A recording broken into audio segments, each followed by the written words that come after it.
Welcome to Vendetta Sports Media. This is the first episode of the Eight Sided Freaks podcast, the new UFC podcast at Vendetta. And this isn't completely new, but it is new in this format.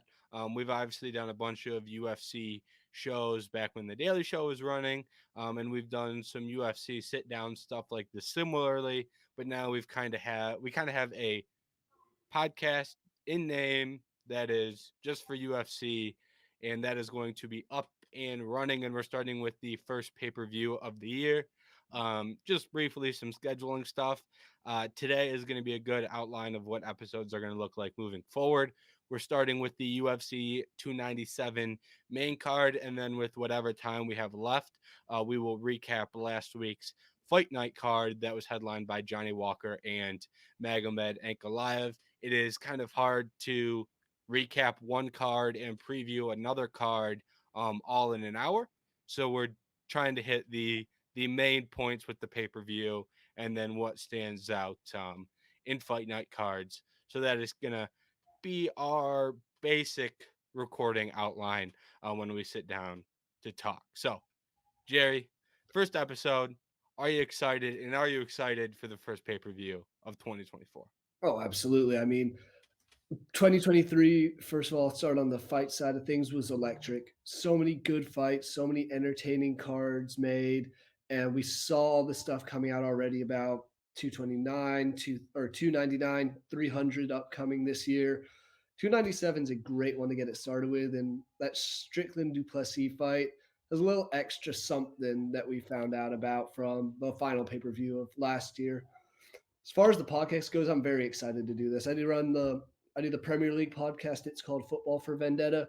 So I love doing this kind of stuff. And we did the Daily Show for a while, and that kind of stopped happening. And that was always the one time a week where we talk deep into the UFC. So excited to get this back on a more permanent basis. Yep, and it doesn't take much for me to get excited to talk about fights. So I'm always pumped, and like you said, 2023 was a great year for MMA. It was very hard to do the end of the year awards post.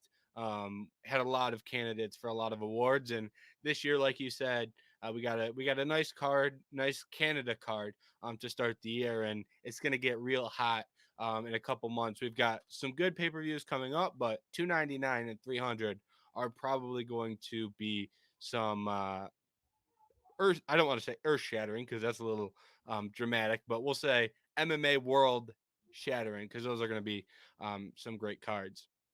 Yes. And we can start this 297 talk with the obviously the main event, but what are your thoughts on this main event from like an outside of the fight itself perspective, but like a narrative with somehow we managed in 2024 to have a middleweight title fight that does not include Israel Adesanya, Robert Whitaker, Alex Pereira.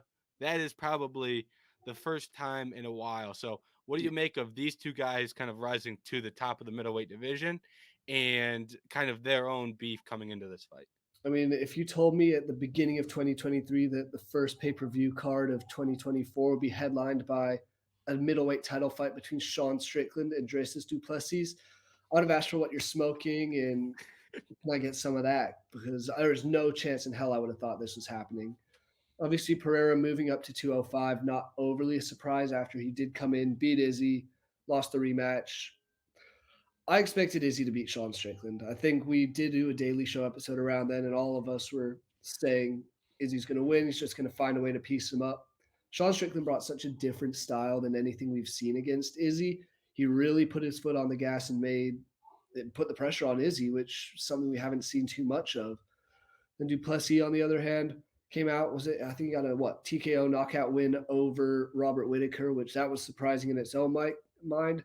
Because up until Pereira came in, it was Izzy won, big space, Whitaker, big space, and everybody else. So it was always those two up there, and kind of surprising to see some new faces. But it's great for the division, great for the sport to see these fresh guys. And as far as the narrative goes, I'm not quite sure what there is apart from their brawl, their little scrap at 296. in the last pay per view of the year last year, because I think there was all that talk of I thought Drew Plessis kind of missed his opportunity for fighting for the title by losing and or by beating Whitaker and then not being able to fight Izzy when expected. So a lot Mhm. of interesting stuff.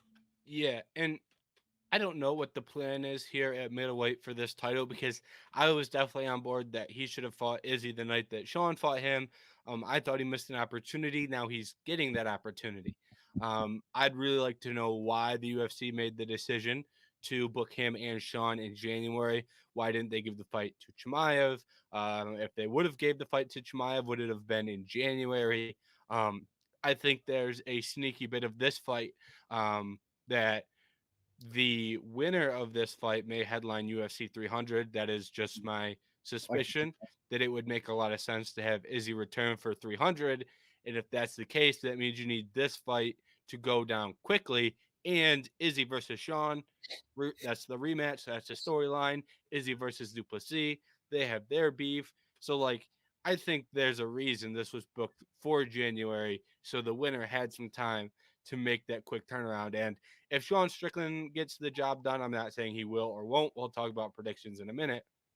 But if Sean Strickland gets the job done, he is a guy that you could see he would probably fight for, the title at UFC 298 next month in the oh, co-main event slot. He's that type of guy. Obviously, that would never happen, but him turning around quickly to fight for a title would not be a shock to me. Duplessis, we'll see how he feels after the fight, but I think yeah. there's a real chance that that is a possibility.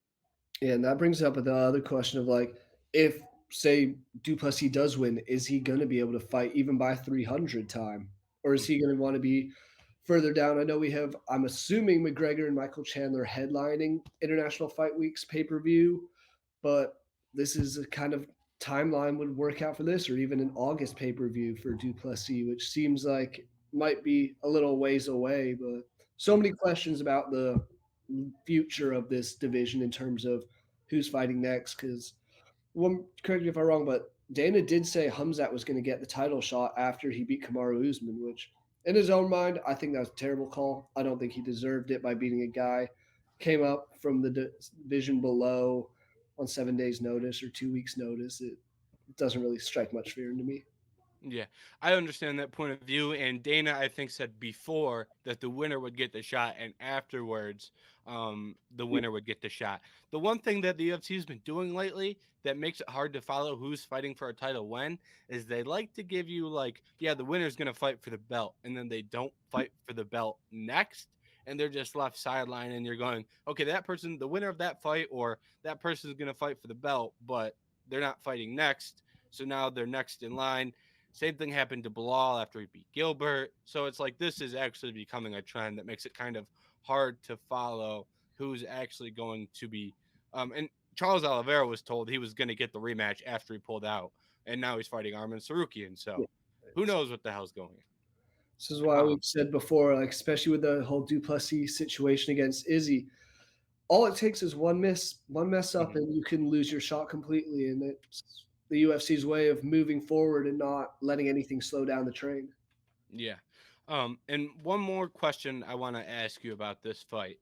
That one of the things that you mentioned this earlier, but I find this very interesting, is that Sean and Duplessis are both guys who their last fights were massive upsets, both, however you want to look at it, in the public's eye, betting odds, just perception around Adesanya and Whitaker, and the fact that they can beat pretty much any middleweight alive. They both lost relatively close to each other in time. Do you think when you look at Strickland and Duplessis coming off those upsets, do you think they are guys that were, how do I word this? They were correctly viewed going into those fights, that they weren't good enough to win. They pull the upset. Now, are they now championship caliber fighters, or are they just guys who are not quite championship caliber, but find themselves in this spot because they want to fight they should not, in theory, have won? Anyone can win a fight. There's never 100% in MMA. So how do you view them as both a champion and a potential champion and number one contender in comparison to some of the other divisions. I mean, at the end of the day, Sean Strickland beat one of the greatest middleweights of all time in Israel Adesanya, and it wasn't exactly like it was a close fight. Sure, it won the decision, but it was domination. It seemed from Sean Strickland. There might have been one round, maybe a second for Izzy, but and then you look at Duplessis, who Robert Whitaker's always been that number two guy. Like I said earlier, knocked him out in the second round. So it's statement wins, and it wasn't exactly like there's that question of maybe Izzy's got this, and maybe Whitaker can get it back. It's no, they were both dominated and beat soundly. I do say in terms of these two, I think Duplessis has more of the pressure on him than Sean Strickland. Solely because Sean Strickland's such one of those vocal guys, I could see him being along the lines of, "Oh, I now have the belt. I've completed what I wanted to do. I became a champion." Whereas Duplessis, on the other hand, still has that fight and wants to still become a champion, where it might benefit him in that aspect. But Mhm. not, yeah, I see. I also had a hard time answering this because technically it's hard to call someone say someone isn't a championship caliber fighter when they get the belt. So it makes it very hard. But um, I it's weird for me. This fight is weird for me personally because I've never had strong opinions about Strickland or Duplessis being champions. I didn't think either of them would be a champion. And now I'm clearly wrong about Strickland and potentially wrong about Duplessis. Um, but I don't know when I watch them. I still all the things I believed about their fighting styles and abilities are still present. But here they are at the top of the division, and it creates a very strange kind of juxtaposition. Maybe is the right word to use, where yeah. something I don't know what it is. I don't personally see it, but here they are fighting for a belt, and one of them's going to win, and one of them already had the belt. So maybe I'm just completely wrong. Well, Um, but it's just something that really confused. It's just something about this fight that confuses me in that aspect. so I guess just a question from looking at like previous title contenders.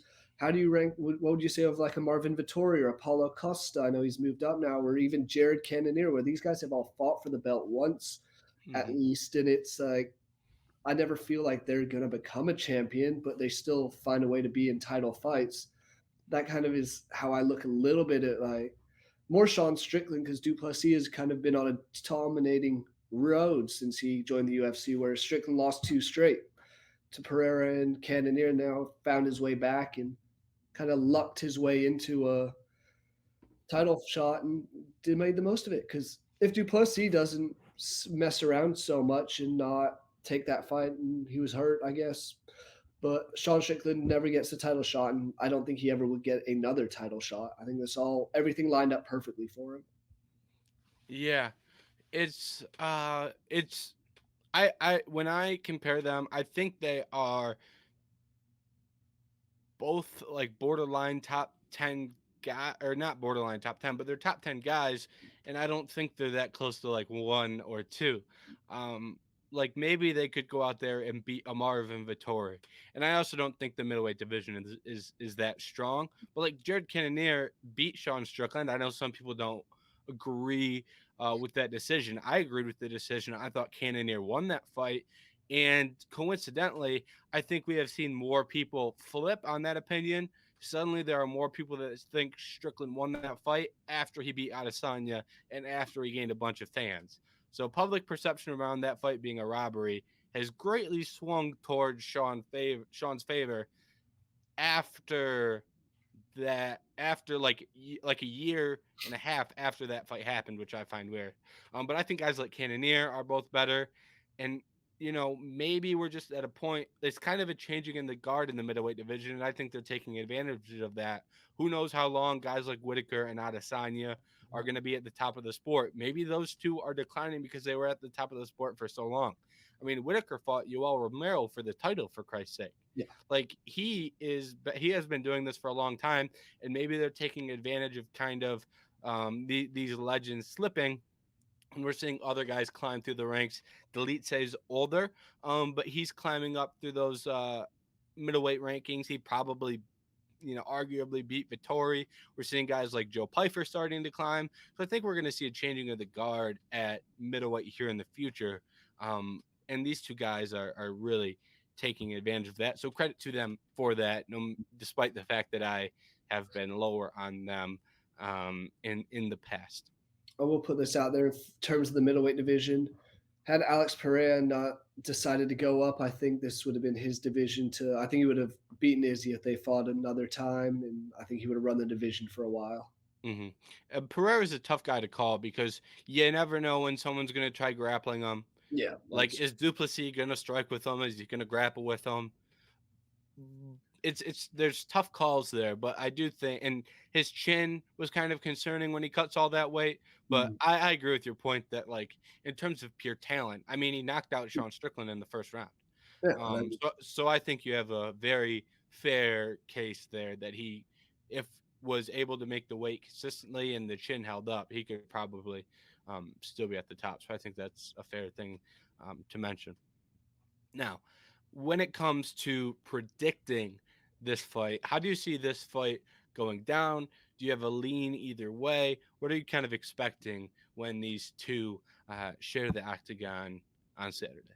I mean, I think it's going to be a very, very close fight. I think it's going to come down to that little mistake of whether Strickland gets a little overconfident in applying his pressure and Duplessis catches him, similar to what he kind of did against Robert Whitaker, where if I mean, I don't remember that entire fight off the top of my head. It was over half a year ago, but seemed like Whitaker came out stronger in that first round, and then Duplessis kind of started getting his game going and then caught him, and that was it.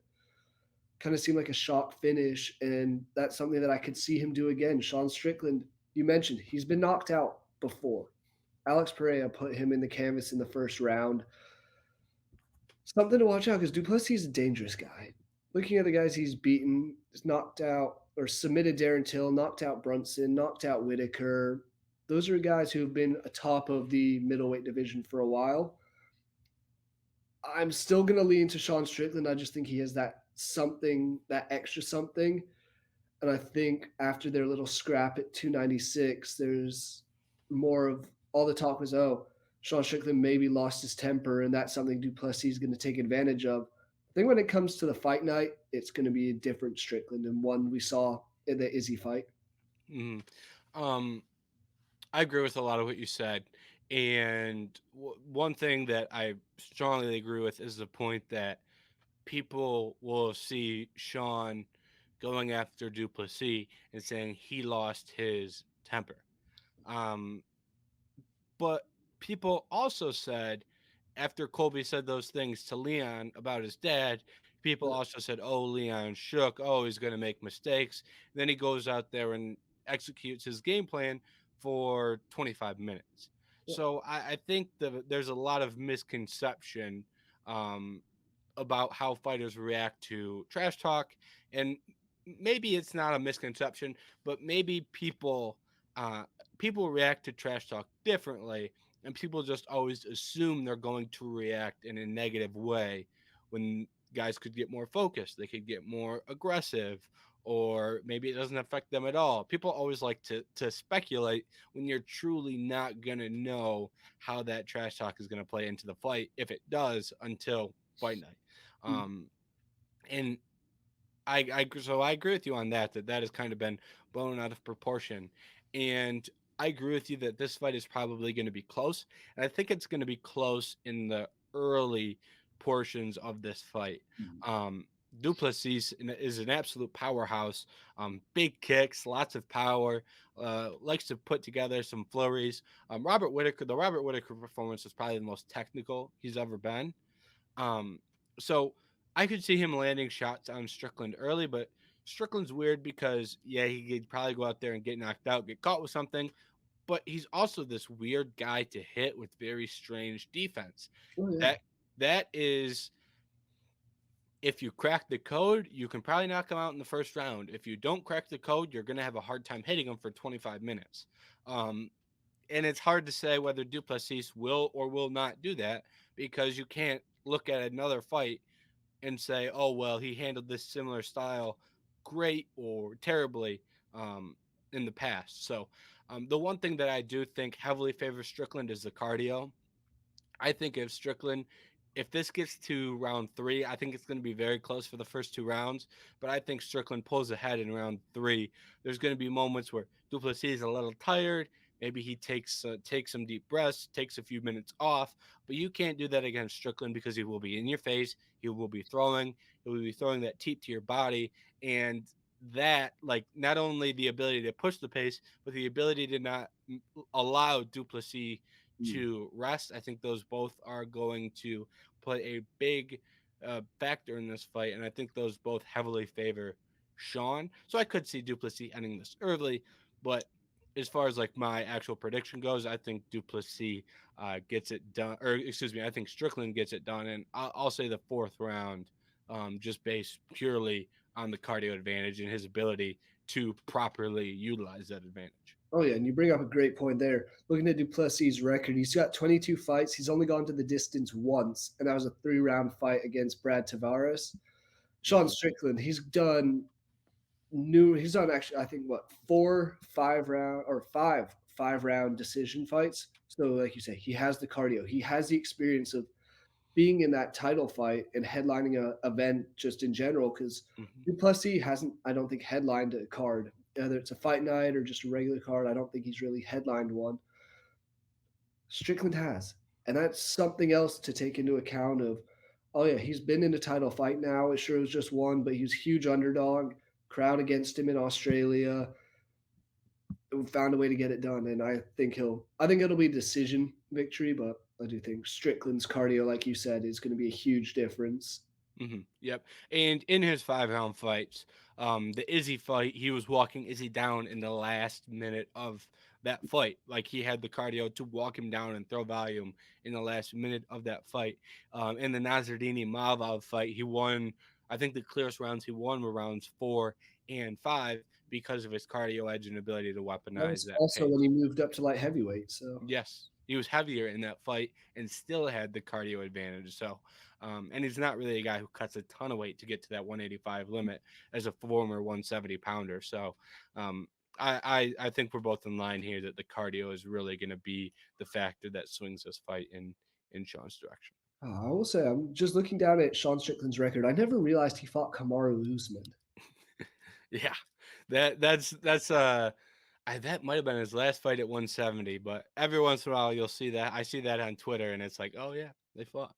Oh, And that was going to be, they almost had that rematch storyline if Kamara would have beat Chimaev there. yeah. Now we have Myro Bueno Silva and Raquel Pennington in the co-main fight. I think it's fair to say they're fighting for Amanda Nunes's belt. Obviously, it's a vacant belt, but Nunes was the one that left it behind. This fight, Juliana Pena was the one left out of the mix in this one. And I'll be honest, this isn't really a fight that I'm like, oh, I got to see this one. This one's going to be a great one. Um, but it's a title fight, so it is, for legacies, it's important. Mhm. What are your thoughts going into this I co-main event? guess just start for starters, I'm glad Juliana Pena is not in this fight. Nothing really against her, but the way she was acting after Nunez retired. We saw how your last fight with Amanda. Sure, we got the upset. No one thought that was going to happen. Then you were dominated profoundly in the rematch, and calling for a third fight. It was going to go the same way. Sure enough, Nunez wins her fight and retires instead. So I was glad. And And not Pena, to Pena threw a temper tantrum after yeah, that. not to interject. You said nothing against Pena. I will say everything against Yeah, Pena. that's She fine. I like there's not many fighters that I actually dislike, but she tried to play the heel role, and she That's, became a heel that no one wanted to see fight rather than a heel that people were dying to see fight. So I just want to add that in there, that I like, not yeah, many fighters throw me off like Juliana Pena. Usually doesn't get to me, but Juliana Pena just rubs me the wrong way. yeah. I guess it was just the way she did it, of saying, "Oh, Amanda Nunez is scared." If anyone's scared, it should have been Pena. The way she got. Pena pulled out of that fight too. Yeah, yeah, exactly. And was it? No, that wasn't going to be.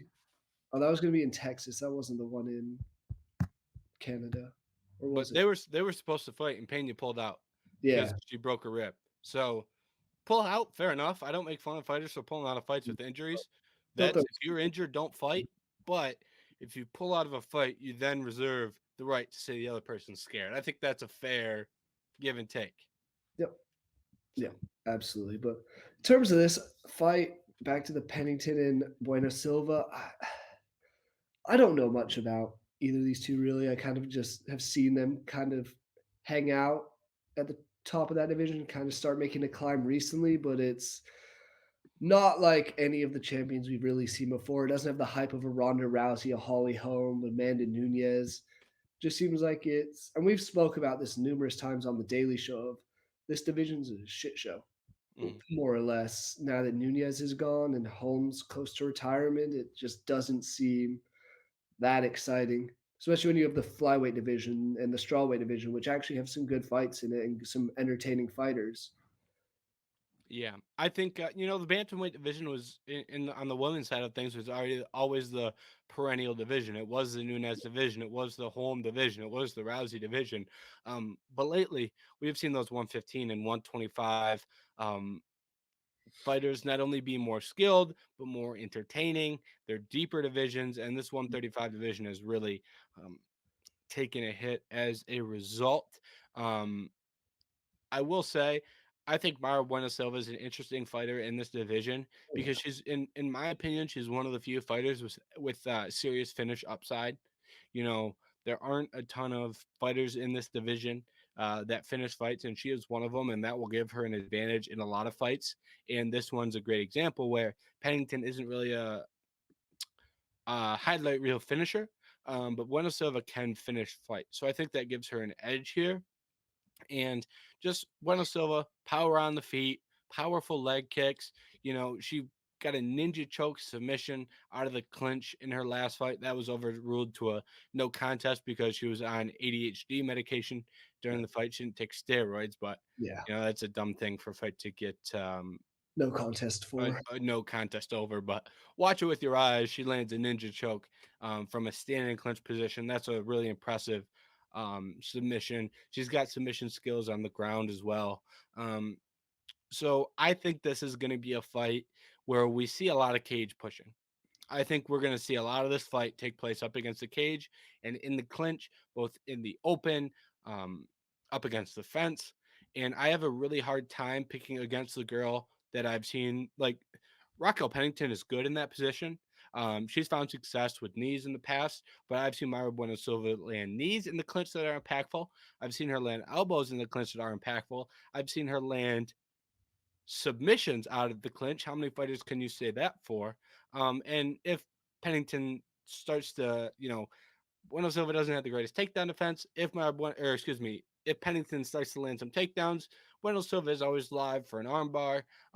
Get to the back, land a submission. So I like Myra Bueno Silva here just for that finishing upside, and I think she has an advantage in the clinch, which is where I think a large portion of this fight is fought. Oh yeah, So that's kind of my thoughts on how I see this fight going down. I'm with you on a lot of that. I think it's going to be kept at a very minimal distance. A lot of grappling, a lot of clinch work, and the way you put it, I can't agree more. It's the one I'm going to back the one who gets the finishes and proves that they can do more damage from those clinch positions. Also, just one side thing, I tell my roommate anytime we're betting on UFC, never bet against the Brazilians. Maia Buena Silva is Brazilian, so only Yeah, makes sense that a Brazilian would take over after Amanda Nunez. So yeah. If yeah, you bet on Brazilians historically, you're probably yeah. positive. The Brazilians Um, and the Russians. yeah, you're probably plus money in the long term. All right, moving down the card. This bout order was a little interesting because I do think Movsar Evelev and Arnold Allen is the best fight on the card, but Yeah. that fight is actually opening the main card, so that's in a couple. But we have hometown Mike Malat versus Neil Magny here. Malat is a fairly good prospect. Impressed on the last show in Canada. Got a second round guillotine finish over Adam Fugit, one of the better prospects in Canadian MMA at the moment. So he deserves a lot of respect for that. And he's going to have a big chance to show out in front of his home crowd again.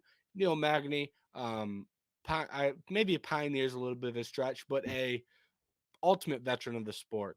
He's up there. I think he has the most wins in welterweight history. He's probably near the top of all time wins. 21. Jim Miller has the record at 26. Um, he's a veteran. He is coming off a loss, and a loss where he was dominated, however.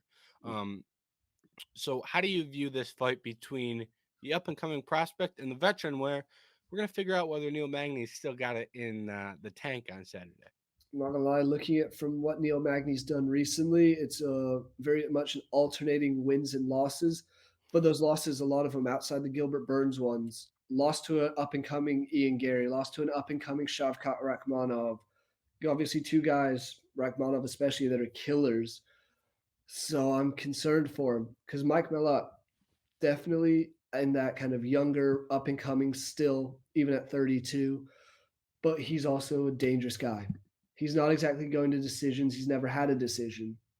Winning by submissions, winning by TKOs. He finds a way to finish and punish guys.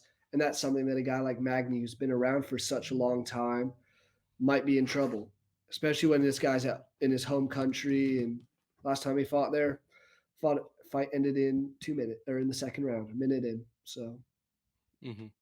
Yeah, and the thing that it's very clear where Neil Magny is at this point in his career. Um, if you're an unranked fighter and you beat Neil Magny, you become a ranked fighter. If you lose to Neil Magny, you go back to the unranks.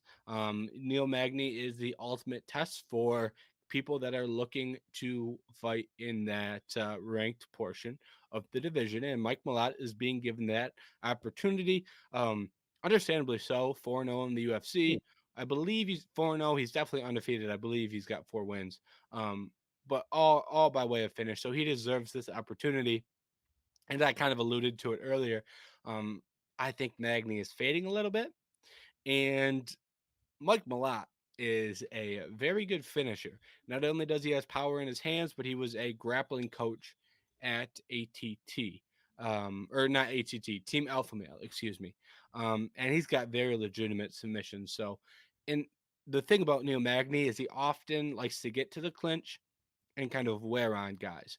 And maybe we've never seen Malott late, so maybe Malott gasses out late, and we learn something about his cardio. That is a possibility. yeah, But um, I lean towards Malott landing big shots on the feet. Um, Maybe he kicks the legs out of Magny.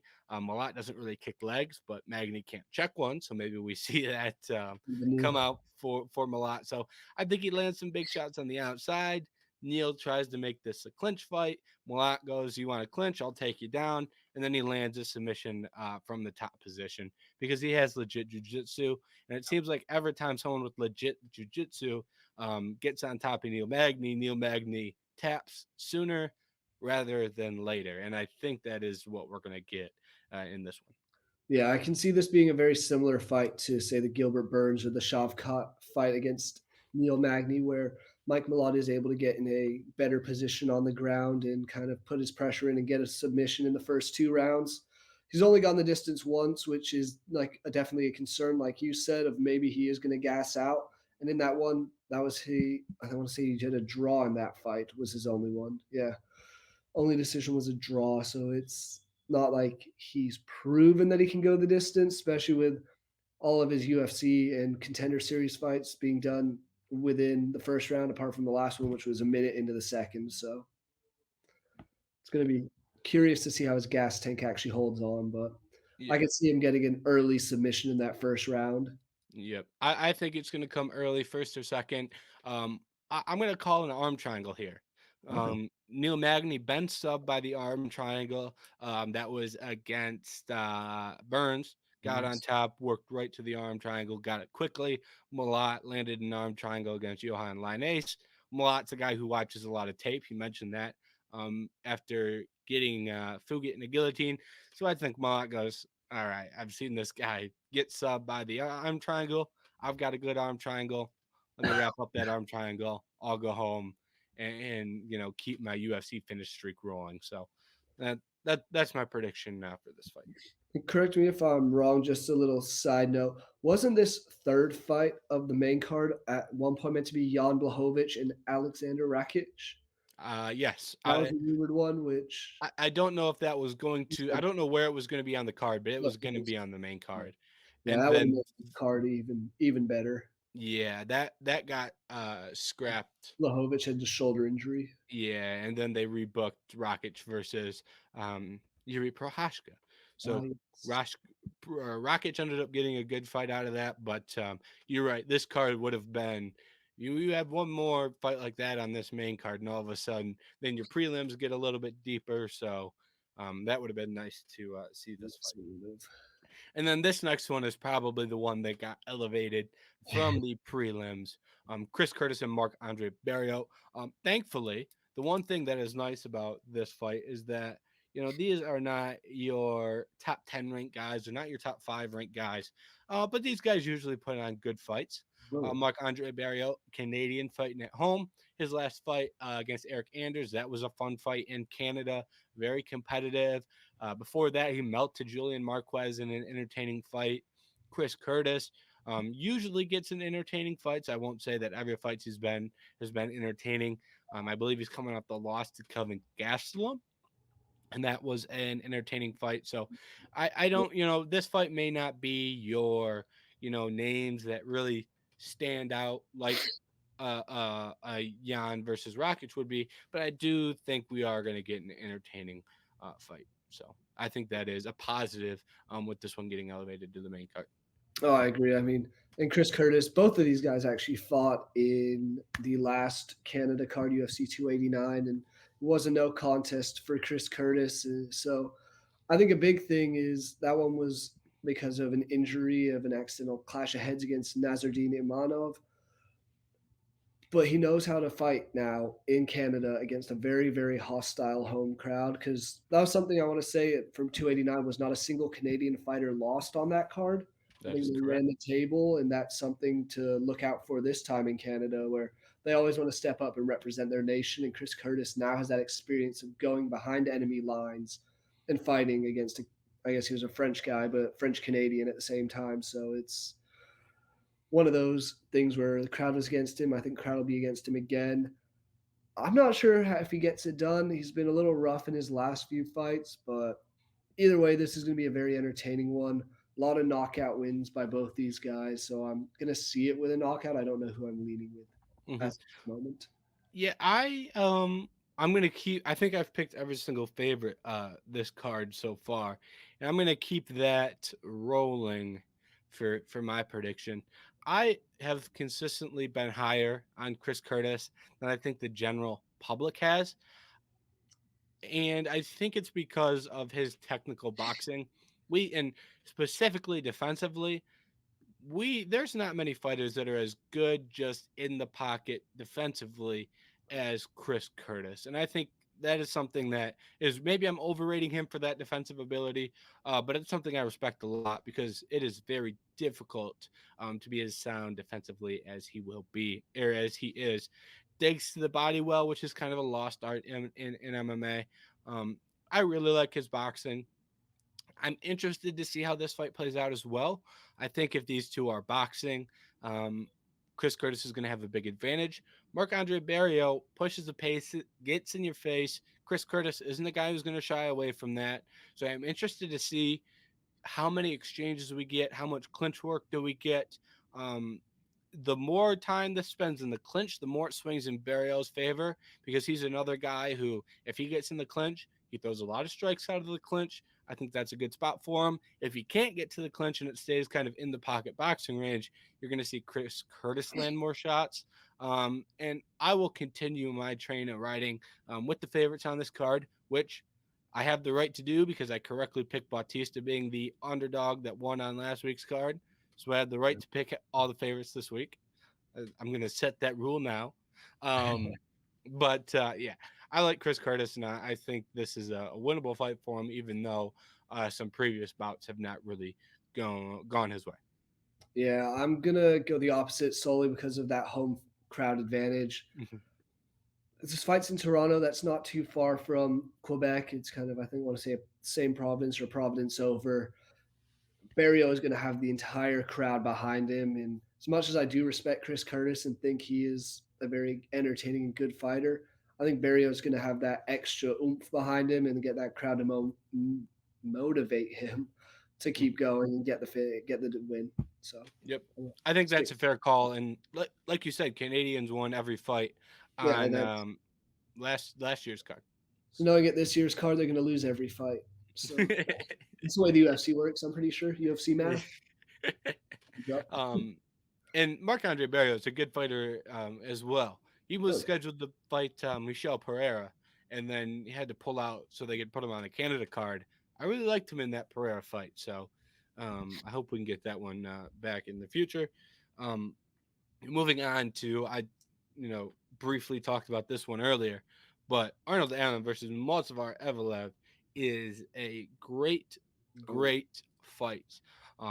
In my opinion, this is possibly the best fight on the card. Maybe it's the second best, depending on how you view the title fight. But this is one that I am very, very excited for. Arnold Allen coming off a loss to Max Holloway. Um, fair I'm enough. still, I'm still very against that whole matchmaking there. I agree with you. I thought it was I bad timing dislike that. for him to fight Max. Yeah.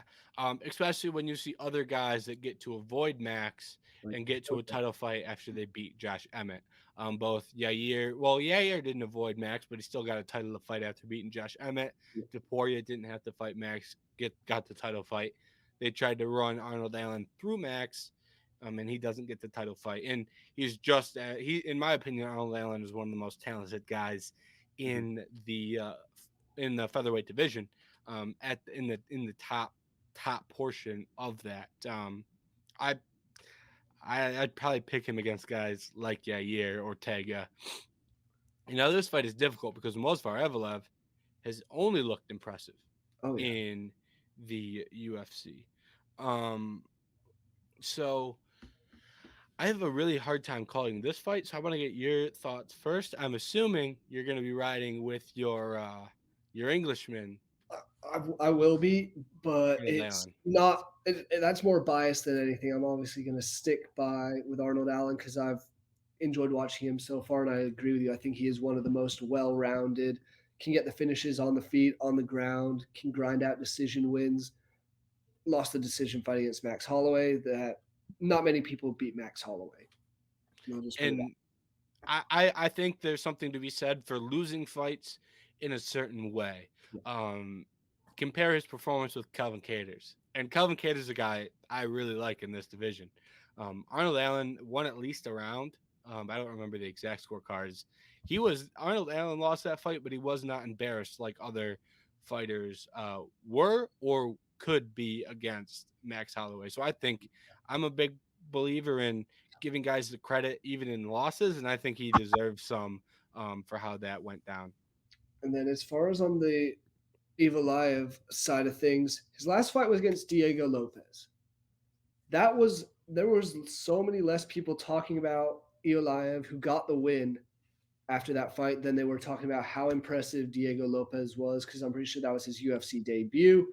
Shortish notice, he came out and fought very, very strongly against a guy that's now ranked ninth in the world. That's a little bit of a concern for me is or more of a question of how is Evalaev going to come out in this fight after that one that he did win. His last three have all been unanimous decisions, but that's his style. He only has 7 finishes from his 17 fights, a lot of decisions. Don't know if he's finished anybody in the UFC yet. And Arnold Allen's a guy that wants to come out there and get the finish. And he's got enough strength on the ground that I don't think Evalaev will keep him on the ground all that much. I know he's also a former kickboxer. I think Arnold Allen has that stand up game as well, proven by a lot of his TKOs and knockouts that he has. It's just seems like overall he's a more well-rounded fighter, and that's kind of why I'm leaning to that side of Arnold Allen. Hmm. This is a really tough one to call for me because I think Arnold Allen is going to have a decent advantage on the feet.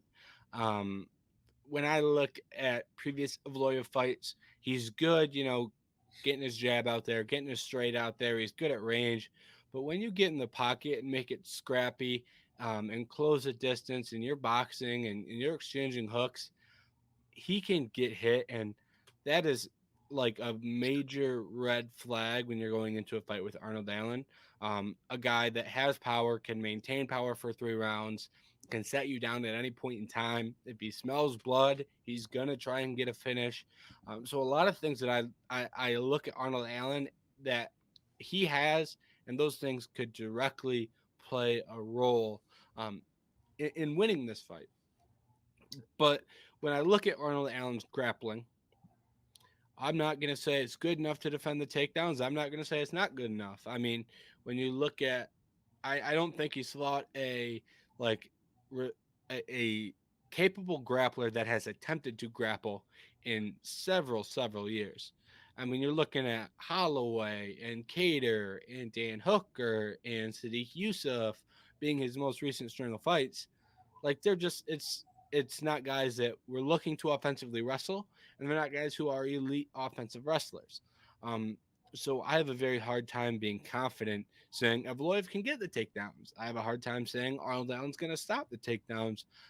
But I do lean more towards the side of Evloev just because I have been impressed as of late. Um, but this is not a confident pick from me. Um, and if we were to be back here next week and we found out that if we found out that Allen won, I would not be shocked in the slightest. No, I'm with you. I think this can very much go either way. Said a little bit of bias on the picking of the Englishman's side, but also just another random thought that came out of my mind when looking up Arnold Allen. He's from Ipswich. Ipswich has their football team in the second division. They're playing their biggest match of the season, arguably, on Monday. So there you have the pressure on. I think Arnold Allen is going to be ready to get a win for England and Ipswich, especially get them motivated before their match with Leicester. So random shout, but not another reason to back him. And you are the only guy who can pull that shout. Um, Sports lines up across the world. We see it happen all the time. So it does, and you're the only guy that can pull out that soccer reference when we're talking UFC. So I appreciate it. yeah, got to throw a little something different in here. You have to. You have to. All right, we've got a couple minutes left here, and we can spend that on last week's card. Main event last week, I, we had Johnny Walker can I taking. can I ask you a question before Yeah, in yeah, terms of Evalaev before we move over? Just one that came to my yeah, of mind. course. Do you think he's ranked too low at 9 for being 17-0? Do you think he should be higher? I think that's. I think he can beat some guys that are ranked ahead of him. So in theory, yes, All but right. I don't hate putting a Yes. guy at 9 and making him earn it. All right. If you were to make me, say, is he better or worse than X fighter ranked ahead of him? He's better than some of the guys ranked ahead of him for sure. So I guess that makes it too low, but I don't really take too much stock in, the ninth ranking making you the ninth Not best best. in the Oh, world. So yeah, I agree with that. So, especially when I think his only ranked win is now over Dan Ige. hmm Did he yeah, beat Sadiq? Did he beat Sadiq Yus? no, I don't think so. That would do. I beat Dawoodu Yeah, a while ago. I think that's the fight that got him in the rankings, and then Dawoodu kind of lost a couple. yeah. Um, One last thing I always like to do that I almost forgot to do. Closing remark on the card. Any other fight that you are looking forward to, any storyline that stands out to you, whether it be on the main card or on the prelims, anything that you want to shout out before we move on to last week's card. I can go first if you. I Yeah, threw that on you. I know go, what mine is, go um, for it. so I'll give you a second to think. Oh, Um, but mine is Charles Jourdain.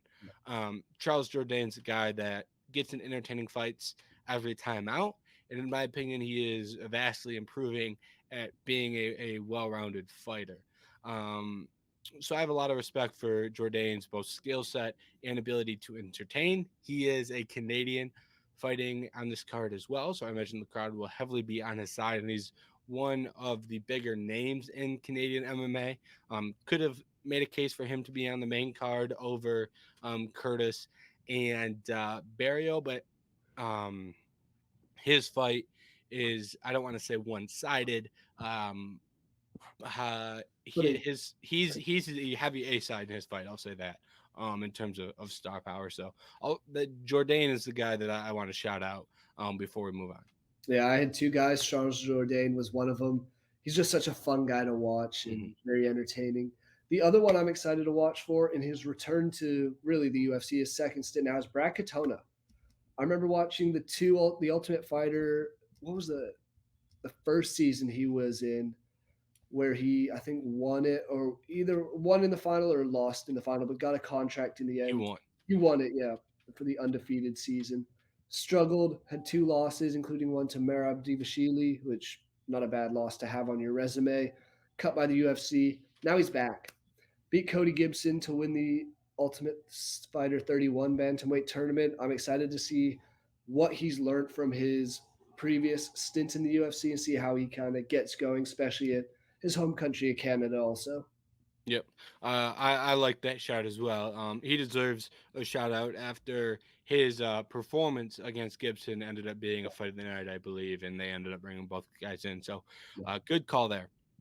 Now, Magomed Ankalaev and Johnny Walker. Um, Pretty dominant performance from Magomed Ankalaev. He avoided the hook kicks and the spinning wheel kicks and the flying knees and all the unorthodox from Johnny Walker, all the unorthodox stuff from Johnny Walker. And in the second round, Johnny Walker kind of slips up, gets a little bit too into range without too much offense. Ankalaev puts a right hand on him. I believe it was a right, maybe it was a left hand. Puts a clean straight on him and drops him, gets the knockout. What'd you make of Magomed Ankalaev's performance? I mean, it doesn't get much better of a performance. Johnny Walker was throwing all sorts of random stuff at him. I remember watching an axe kick he threw, and Ankalaev kind of just slid back and watched it fall right in front of him. He was prepared for all the antics from Johnny Walker. Do I still think he should have been given a disqualification in their first fight? Yeah, probably it was an illegal knee in my book. Whatever. What happened happened. No contest. I do think the better of the two fighters won, and I do think Ankalaev has the potential to be a champion in the future. I just don't think it's necessarily any of the next couple fights. Yep. Okay. That's where I want to go next. Is who do you think should be fighting for the two? But by the way, I also agree that this was a great performance by Ankalaev.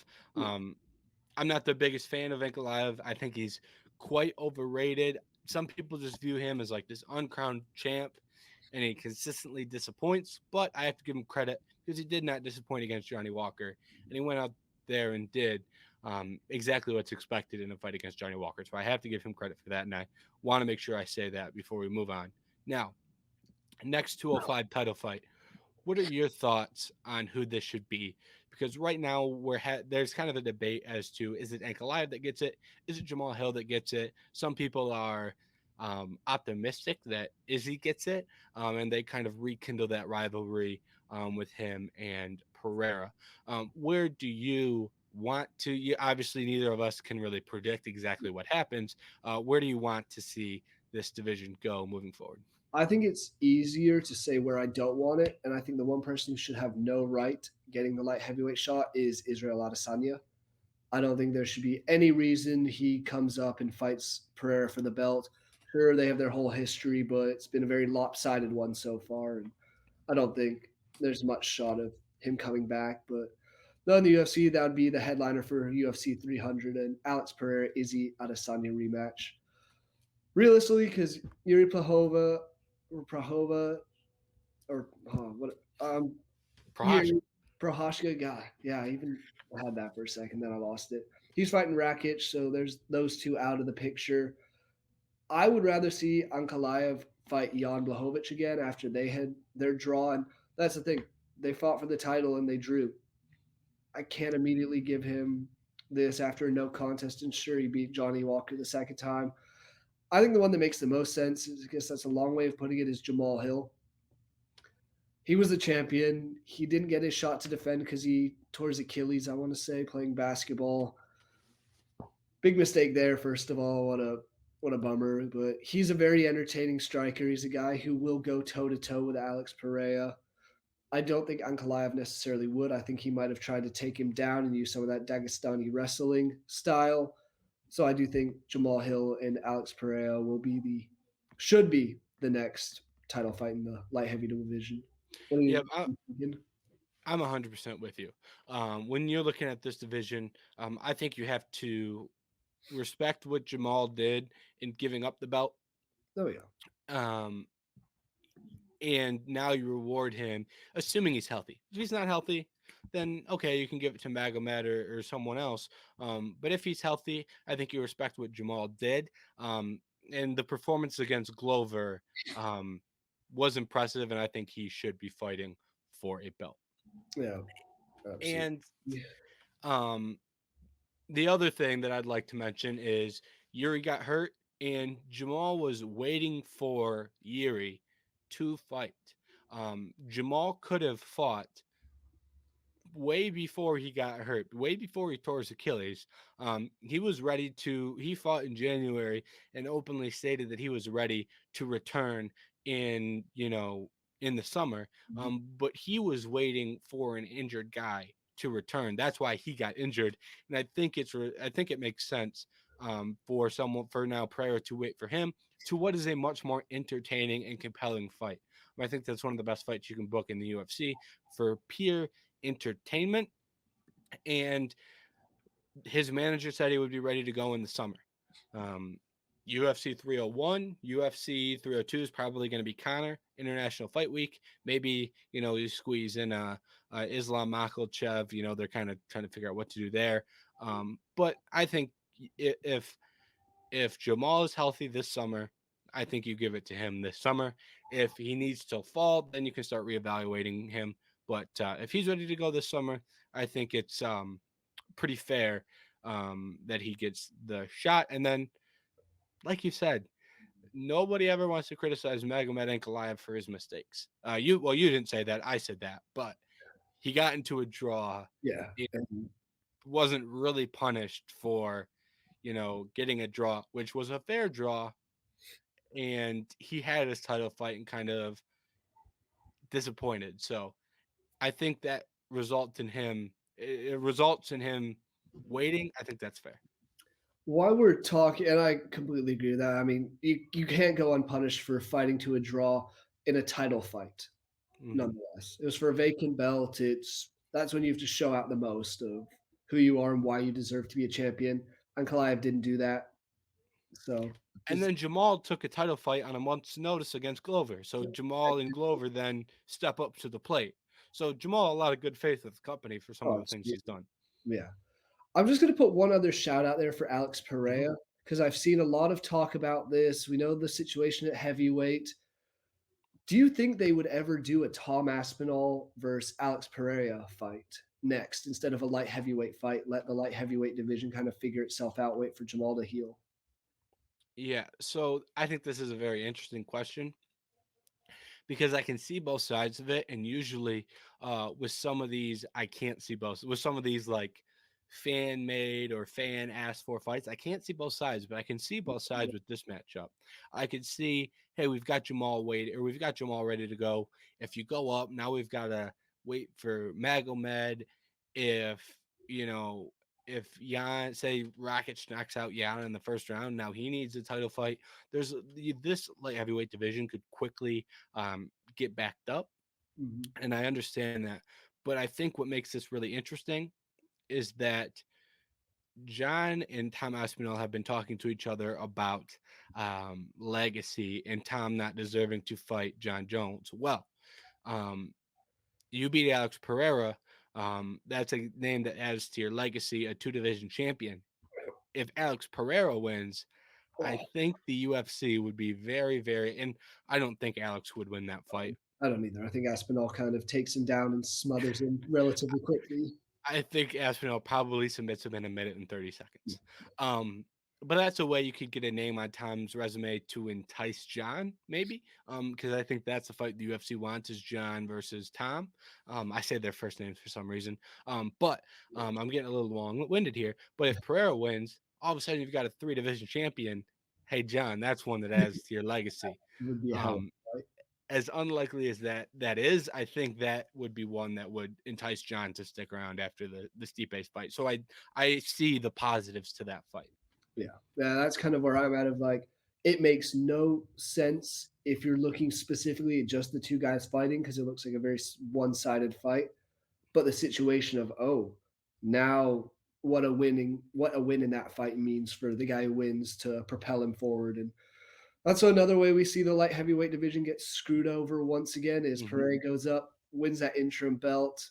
Suddenly he's like, I don't need to worry about light heavyweight. Another vacant belt. It's been chaos since John left. It has been, and one thing I will add to that is if that happens, I don't think it's UFC 300. That's one that people always like to say it's UFC 300. I don't think that would happen because that is a big enough fight to where that is a pay-per-view main event fight.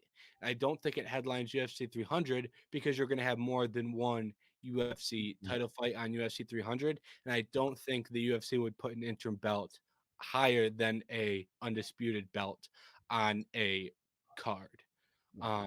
And you can see that in just when Tom won the interim belt, him and Sergey were the co-main to Alex and Erie. So I think that would not be UFC 300. I think that would be a different fight, just or a different fight card. Just from a logistical standpoint, I do think that should be pointed out that I don't think many people realize how that works. That's the same reason Connor won't headline UFC 300. If he does, it would be unprecedented that an individual with no belts on the line is higher on a card than belts. So I do want to point that out as well. Yeah, no, I'm with you completely on that. Mhm. All right, let's do the same thing here with a quick wrap up of last week's fight card because we only got to touch on one fight.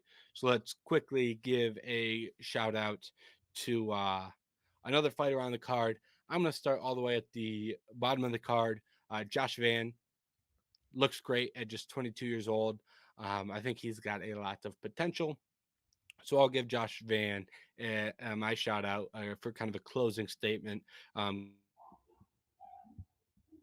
because he's a guy that deserves some respect. And his boxing looks very good for being just 22 years old. And I think he's a fun prospect to add to this flyweight division. So that's where my head's at. I want to say that before we get out of here on our first episode. Absolutely. I'm gonna go the complete opposite side of things from you going with the young prospect. I'm gonna go with the old guy, Jim Miller, getting another win. Looked pretty confident doing it. Give me Jim Miller at 300. That's all I'm asking. I loved his call out afterwards. Paul Feldner doing the talk on the or doing the commentary right ringside. He says, "Yeah, Paul Feldner saw rumors. Let's do it." And then the Brock Lesnar shout out was just funny. I know that would never happen in a million years, but God, could you imagine Brock Lesnar returning to fight Jim Miller? Yep. I don't know what weight they would put it at, but hey, it would be something. That would be something, and I like that shout out as well because Jim Miller, I think at this point in his career, every single time that he gets a win, he deserves massive respect, Yeah, massive shout outs, and that was a fun fight, good performance. it was.